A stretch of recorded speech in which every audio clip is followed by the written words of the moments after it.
पुणे ग्रामीण जिल्ह्यामध्ये रात्रीच्या वेळी ग्रामीण भागात बेकायदेशीररित्या उडणारे ड्रोन बारामती, लोणावळा, मंचर, जुन्नर या पोलीस स्टेशनच्या हद्दीमध्ये उडताना आढळून आले होते.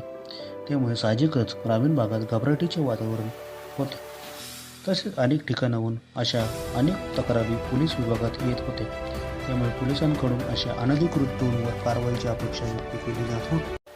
या सर्व तक्रारींना प्रतिबंध करण्यासाठी जिल्हा पोलीस अधीक्षक पंकज देशमुख यांनी पुढाकार घेऊन वरील प्रकरणावर आळा घालण्यासाठी DPDCच्या माध्यमातून निधी उपलब्ध करून पुणे ग्रामीण दलासाठी 2 अँटी ड्रोन गन खरेदी करून अँटी ड्रोन विरोधी पथकाची स्थापना केली आहे.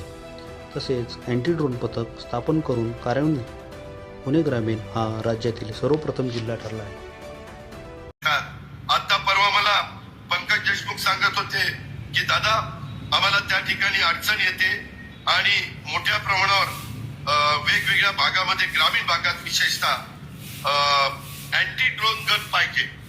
36-38 लाखाचे अँटी ड्रोन गन दिली की नाही का? तर आमच्या ग्रामीण भागात ते लाल लाईट लागतो आणि आमचे लोक घाबरतात किंवा काय कुणी रात्रीचं आमच्यावर देखरेख करते का, चोऱ्या करायच्यात का. आता ते पाडायला देखील ड्रोन दिलेली आहे. त्याच्यामध्ये नाही अँटी ड्रोन गन दिलेली आहे. जे पाहिजे ते राज्य सरकार द्यायला तयार आहे.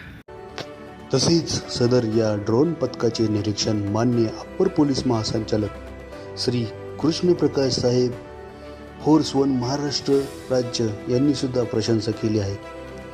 सदर ड्रोन गनचे नाव ड्रोनम R counter drone system rifle असे आहे.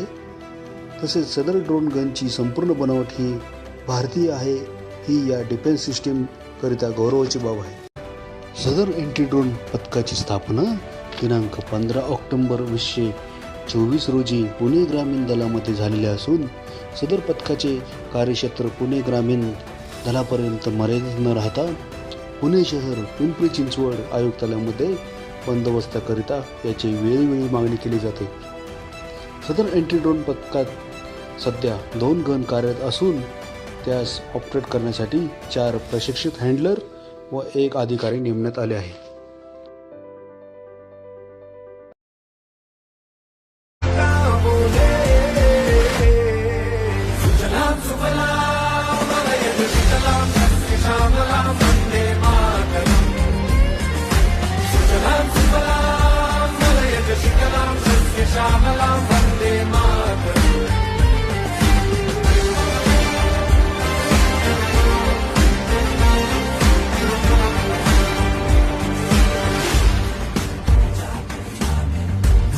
जमीन आसमानों